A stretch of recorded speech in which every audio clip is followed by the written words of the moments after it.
மக்களே, இன்னைக்கு லஞ்ச் என்னன்னு பார்த்தீங்கன்னா லெமன் ரைஸும் சிக்கன் வறுத்த கறியும். ஃபர்ஸ்ட் டைம் வந்து ஒரு 5 வருஷம் அது கல்யாணம் பண்ணி. ஆனால் அந்த 5 வருஷமாவும் வந்து என் மாமியார் கிட்ட, எங்கள் அம்மா கிட்ட, என் பாட்டி கிட்ட அப்படியே மாற்றி மாற்றி மாற்றி சாப்பிட்டு அந்த 5 வருஷம் ஓடிடுச்சு. இப்போ ஃபர்ஸ்ட் டைம் வந்து நான்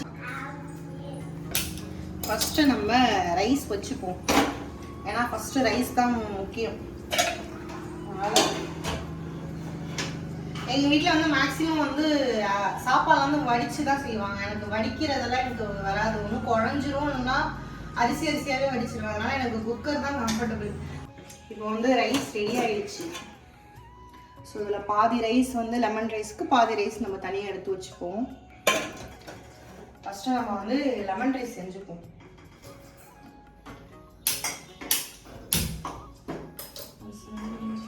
சில பேர் வந்து நல்லெண்ணெய் வச்சு செய்வாங்க. நான் கொஞ்சோண்டு நல்லெண்ணையும் கடலை எண்ணெயும் ஆட் பண்ணி செய்கிறேன். ஏன்னா எங்களுக்கு அவ்வளோ நல்லெண்ணெய் பிடிக்காது.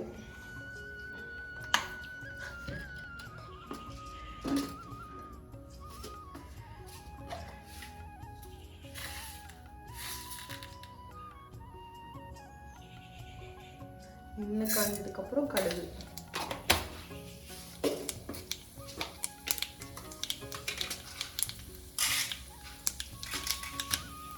கடலைப்பருப்பு, உளுத்தம் பருப்பு,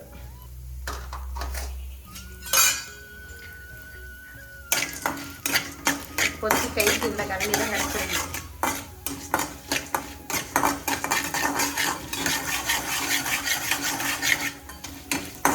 வதக்கிட்டு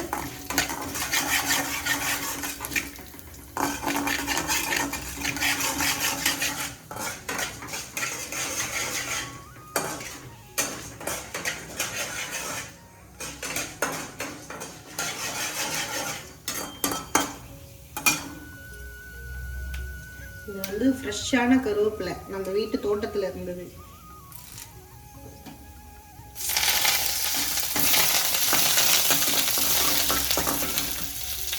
இது லெமனும் மஞ்சத்தூளும்.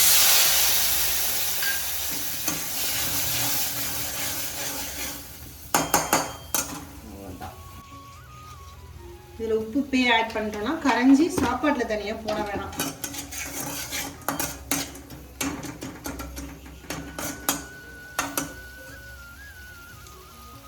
அவ்வளோதான். கொஞ்சம் கொதிச்சோடனே ஆஃப் பண்ணி ரைஸை போட்டு கலந்துக்க வேண்டியதுதான். ரைஸ் வந்துட்டு கிளறும் போது இந்த மாதிரி கரண்டி எடுத்துக்கிட்டிங்கன்னா சாதம் வந்து குழையாது, நல்லா உதிரி உதிரியாக வரும்.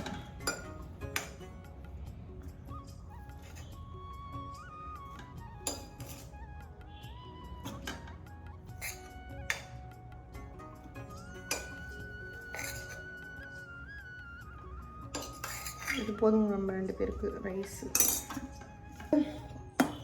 ரைஸ் வந்துட்டு கலந்தாச்சு. எங்கள் 2 பேருக்கும் இது போதும். எப்படி இருக்குது பார்த்தீங்களா? நான் சமைக்கிறேன்னு நினச்சாலே எனக்கு பெருமையாக இருக்குது. ஒரு லெமன் ரைஸ் செய்கிறதுக்கு கூட யூடியூப் பார்த்து யார்கிட்டயாவது கேட்டு செய்ய வேண்டியதாக இருக்குது. ஸோ சமைக்கிறதுக்கு வந்து கற்றுக்கோங்க, அது வந்து ரொம்ப இம்பார்ட்டன்ட்.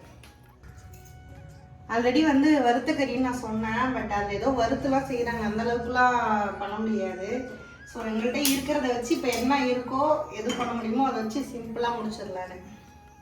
சரி, அடுப்பு பற்ற வச்சு கடாய் வச்சாச்சு. நெக்ஸ்ட்டு காஞ்சிடுச்சு, ஆயில் கொடுப்போம்.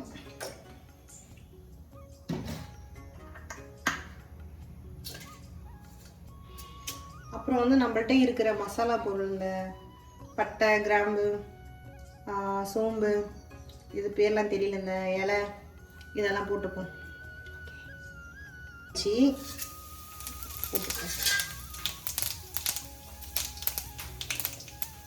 வெங்காயம், தக்காளி, கொஞ்சோண்டு கொத்தமல்லி நல்லா பொரிஞ்சதுக்கப்புறம் வெங்காயம், கொஞ்சம் வெங்காயம் அதிகமாக சேர்த்துக்கிட்டா டேஸ்ட் வைஸ் நல்லாயிருக்கும். அப்புறம் வெங்காயத்தை வந்து நல்லா வதக்கிடணும். நல்லா வதக்கினா தான் நல்ல ஃப்ளேவர் கிடைக்கும். வெங்காயம் வந்துட்டு நல்லா ப்ரௌன் ஆகிடுச்சு, நல்லா வதங்கிடுச்சு. ஸோ இந்த ஸ்டேஜில் வந்து நம்ம இஞ்சி பூண்டு பேஸ்ட் வந்து அரைச்சி வச்சுருக்கோம், அதை ஆட் பண்ணிக்கலாம். ஆட் பண்ணி இதோட பச்சை வாசனை போகிற அளவுக்கு நல்லா வதக்கிக்கணும். ஆனால் இதோட ஃப்ளேவரே நல்ல ஸ்மெல் நல்லா வரும் இது வதக்கும் போதே.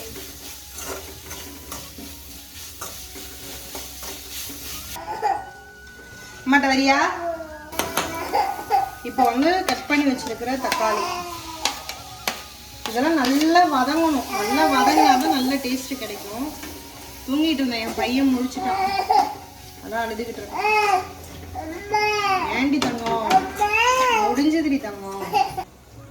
வெங்காயம் தக்காளி வந்து நல்லா வதங்கிட்டு அதுக்கு முன்னாடியே வந்து சிக்கன் வந்து நல்லா வாஷ் பண்ணிவிட்டு அதில் கொஞ்சம் மஞ்சள் தூள் போட்டு ஒரு 30 நிமிஷமோ இல்லை ஒரு 15 நிமிஷமோ நம்ம ஊற வச்சுக்கணும்.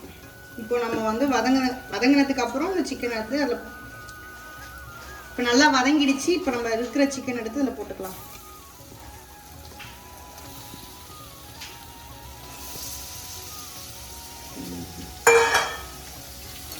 போட்டு இப்போ சிக்கனை நல்லா நம்ம இப்போ வதக்கிக்க போகிறோம்.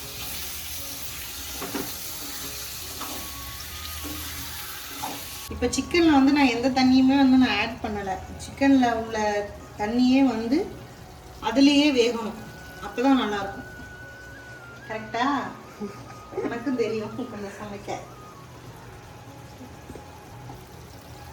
அப்புறம் வந்து இது குழம்பு மிளகாய் தூள் இதுலேயே எல்லாமே ஆட் ஆகிருக்கும். நான் கம்மியாக தான் போடுறேன், ஏன்னா லாஸ்ட்டாக வந்து பெப்பர் தூள் கொஞ்சம் போட போகிறேன்.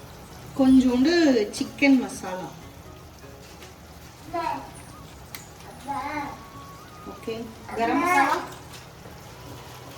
போடுவோமா? ஏம்மா ஏம்மா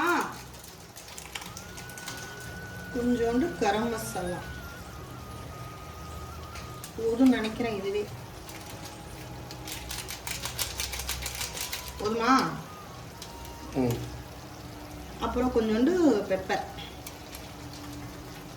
உப்பு கொஞ்சம் போட்டிருக்கேன் ஆல்ரெடி, டேஸ்ட் பார்த்துட்டு அப்புறம் போட்டுக்கலாம்.